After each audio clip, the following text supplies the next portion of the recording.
Hey everyone, StarCraft here, and today we got a good one, sort of. We are gonna be talking about Young Justice, the first in the Wonder Comics line by Brian Michael Bendis. And this is my dog Ruby, by the way. Okay, okay, down, girl. Sorry about that. But yeah, we're going to be talking about this one. Okay, now let's get into it. Let's look at the cover first. It's a typical group shot showing off everyone and Bart Allen doing a selfie. Given how Bart Allen's going to be in this actually makes a bit more sense.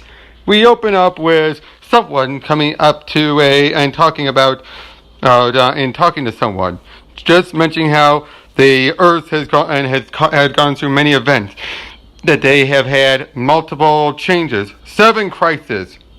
7? Okay, there's Crisis on Infinite Earth, 0 Hour, Infinite Crisis, Final Crisis. You can count the Dark Side War. Maybe Flashpoint, given how things ended there. And is Doomsday Clock going to count? Is there another event that was crisis level, not just regular event level? I'm not sure. I mean, that's a close enough number, I guess. Anyway, though, he is talking to them about Gem World. We'll get more to that. And we get this creepy close-up of whoever he was talking to. We then cut to Metropolis, where a truck is driving along, and an officer pulls the young woman over. She comes out, and her name is Ginny Hex. Ginny Hex, and she comes from Texas. Okay, I'm curious on where this is gonna go. But yeah, she apparently has some weird thing in her trunk. She has no idea what it's about, and she's here to talk to Superman about it. But then something happens in the sky as a bunch of soldiers start coming through, all representing the 12 kingdoms of Gem World. What is Gem World, you ask?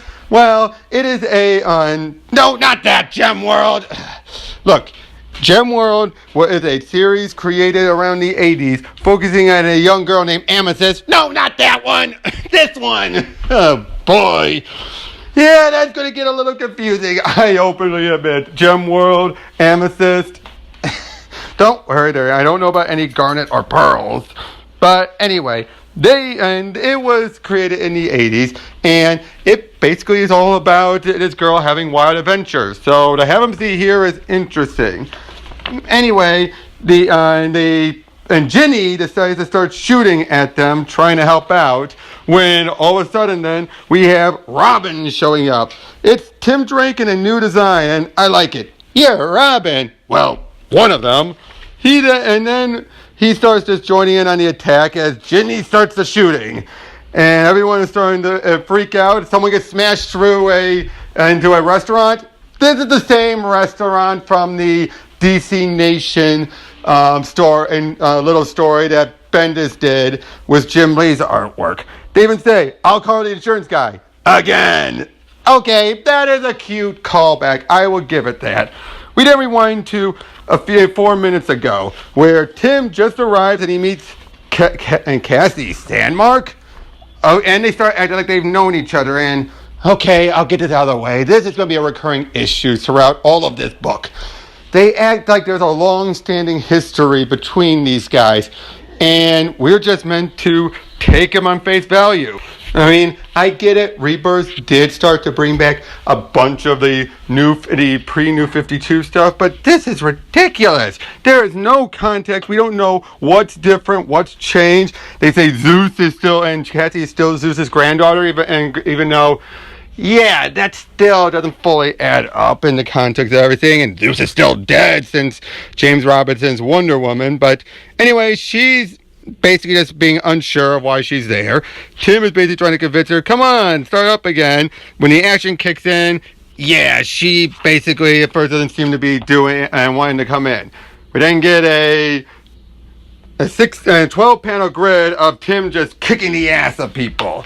Then we basically see more of the Gem Worlders attacking and ready to threaten everyone. Basically, they're acting all like, yeah, they've got nothing. Your weapons are useless. Mwahaha. All of that stuff. Until Bart Allen shows in saying, "Where's Superman? The Justice League? Harry Potter!" Okay, this is another annoying thing I'm going to be talking about. I do not like how Bart is written in this.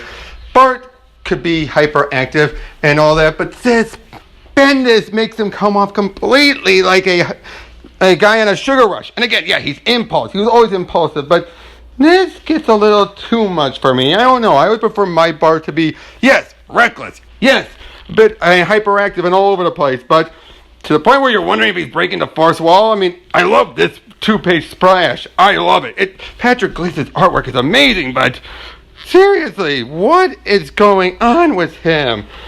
And then can get another 2-page splash as we're seeing more of the Gem World attacking. Everyone's still asking, where's Superman? Good question. Where is he?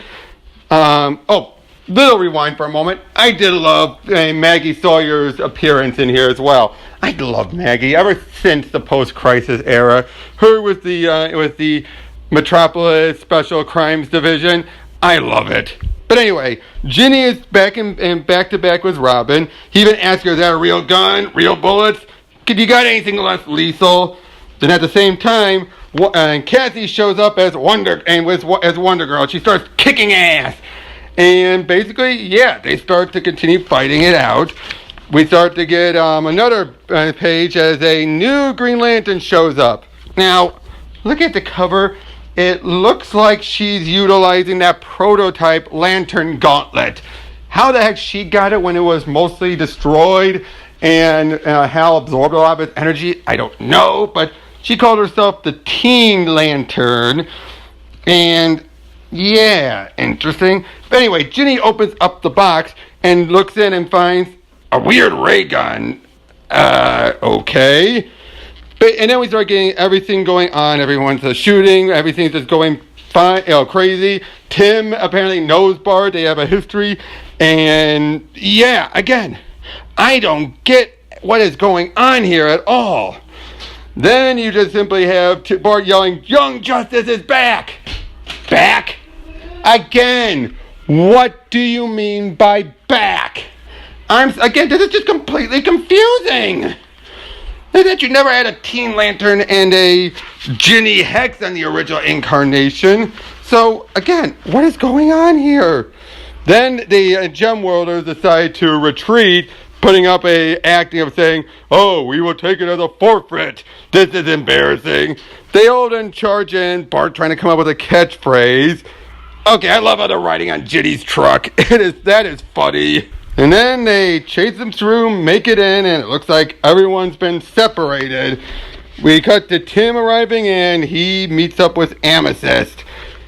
Okay, I know a lot of people sometimes don't care for Amethyst being treated as dark or anything like that, but yeah, I still find it clever. You then have Bart showing up, and he meets up with Connor again. Directed like Connor's all existed, they all remember him. When last I checked, you need some certain circumstances to remember stuff, and then the memories come back. But again, they're acting like this has always been happening. But we end here with Connor's big return, looking like he did back during the 90s. I'm not going to complain, especially how in the interview on the next page, Gleason said he was fighting tooth and nail to get that in that look. And hey, I'm all for it. But again, and that's where we end this issue. But again, I am just completely confused. What is going on here? There was a lot of stuff happening, but a lot less knowledge of what's going on here. Look, I'm not saying this is bad, but this is the worst footing to start off on. Bendis, what is even the hell? You're coming in acting like there's all this backstory that we should know about, and yet it doesn't add up or match up. So, yeah, that's Young Justice. Like I said, it has a very good, and it sounds like an interesting idea, especially when you have the Gem World attacking. But it just relies on so much assumptions. We have, again, no idea what the hell is going on here. at all. We don't know what is still in continuity, what isn't. How do these people know each other? Where do they fit in the grand scheme of the Rebirth history? It's like Bendis decided, oh, I'm going to just start in and go ahead. I mean, I'm glad Connor's back and this isn't Jonathan. But then what else is going to happen here? Again, this doesn't add up whatsoever. Makes no sense. But anyway, I still highly recommend it. And I hope that tomorrow I can do another review. And here comes Ruby again. Later, everyone. See you tomorrow.